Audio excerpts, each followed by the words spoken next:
Hey, so it's been a minute. Sorry about that, I've been trying to deal with this stupid hole that opened up in my floor. Yeah, it appeared about a month ago. I've been trying to put random objects in to see what would happen, but it always comes up as something different. So I don't know what that's all about. Anyways, Godzilla Kong: The New Empire was directed by Adam Wingard and was released on March 29th, 2024. It is the most recent entry in the Godzilla series. So this is the first monsterverse movie I have covered on this show. And I'm just gonna rip the band-aid off. I think the monsterverse has a major tone problem. For context, I am one to believe that the Godzilla series is very broad and can be many different things whenever it wants to be. Sometimes it's an allegory for disaster. Sometimes it's a political scenario that can lead the world into a war. Sometimes it's a story about overcoming your past and becoming a better person. Sometimes it's a story about why it's worth continuing to live. Sometimes it's a parallel of a crisis that is ongoing and can show the dangers of it. But it can also be campy superhero movies, cutting comedies about commercialism, and movies about parenthood and rescuing your child from certain doom. However, the Monsterverse doesn't seem to be able to straddle a tone as easily as the Toho films do, and it results in a rather messy experience. Starting with Gareth Edwards' Godzilla in 2014, the Monsterverse, which wasn't a universe yet, was a very grounded and serious movie, with Monarch being more like a secret government agency.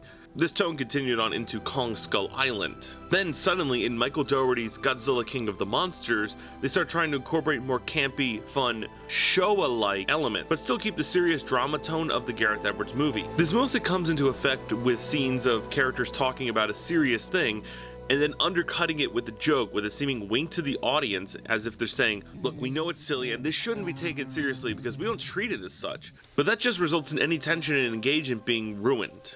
This continues into Adam Wingard's first movie, Godzilla vs. Kong, but with Dougherty as one of the writers of the script, mixed with Wingard's desire to make it more campy, it becomes a very muddled and messy movie, and I think Legendary realized that mixing the tone between more serious grounded Godzilla stories and goofy let's go crazy fun Godzilla stories wasn't working. Well, the simple answer to solving the Monsterverse tone problem was divorce. Legendary has decided to split the tones. The more serious, grounded stories about people trying to live in this world full of monsters became Monarch: Legacy of Monsters, and the goofy, more monster-focused stories became Godzilla Kong: The New Empire. And they nailed it. Both are fantastic.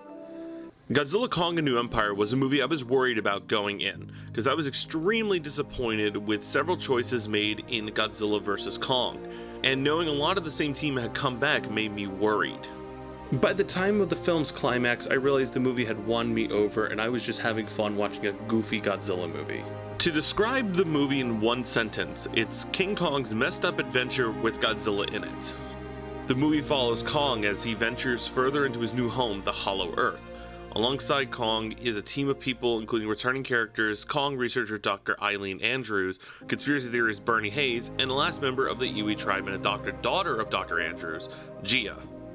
During Kong's adventure into Hollow Earth, Godzilla is causing problems on the surface, attacking power plants and killing titans that absorb more and more energy for unknown reasons. After killing Tiamat, Godzilla starts to absorb solar radiation in the North Pole. Kong encounters a small member of his species, a child who merchandise has named Suko. Also, the research team discovers that a Monarch outpost has been destroyed by something. Looks like Kong, but isn't Kong. Eventually, both Kong and the team discover secret civilizations in the Hollow Earth. The humans find out the Iwi are still around and are worshipping Mothra.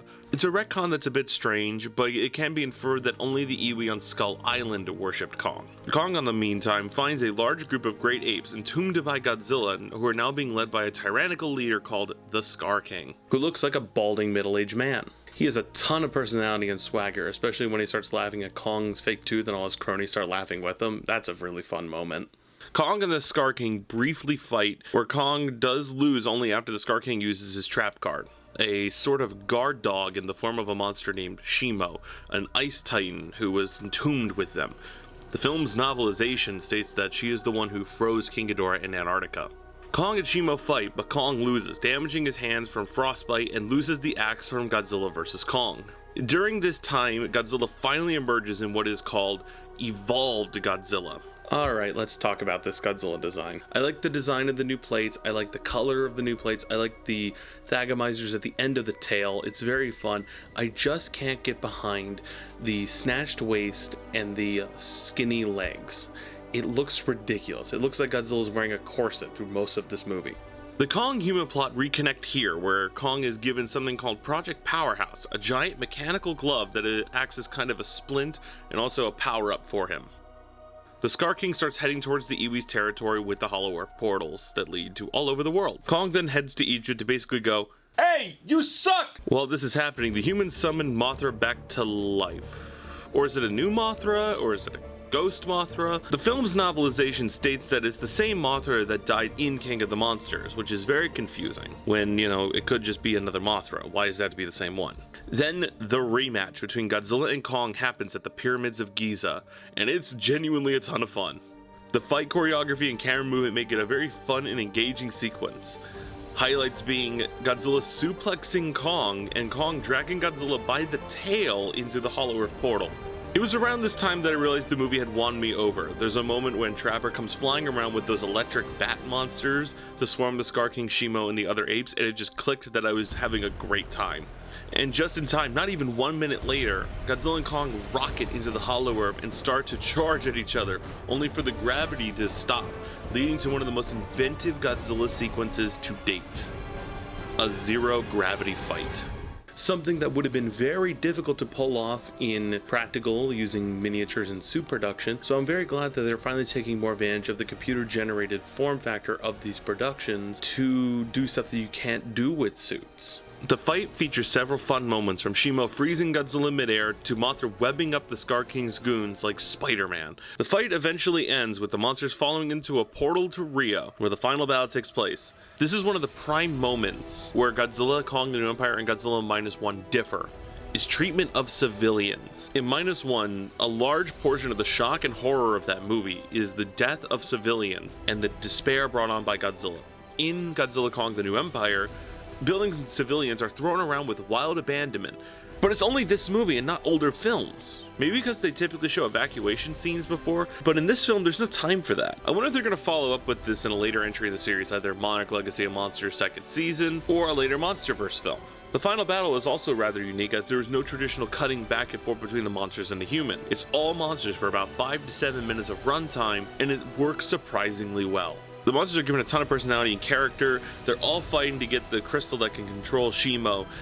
The final defeat of the Scar King is very cartoonish, and I don't know.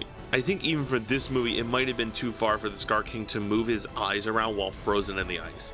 I like the ending where both Godzilla and Kong return to their new home, both changed but in better places.